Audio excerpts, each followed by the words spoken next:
Hello guys. Welcome back to my YouTube channel. Today we will learn how to create agency on Taka Live App. Get started. First, agent need to open agency registration link. Download Taka app in your mobile.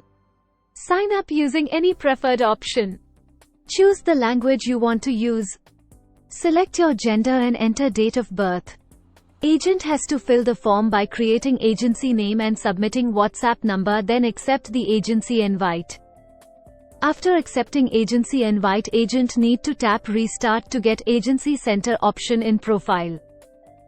After creating your account successfully, go to profile and copy your Taka ID. Go to profile and select agency center. Here is your agency dashboard. To operate your agency, you can start working by adding streamers and keep them active to make impressive commission. Thanks for watching this video.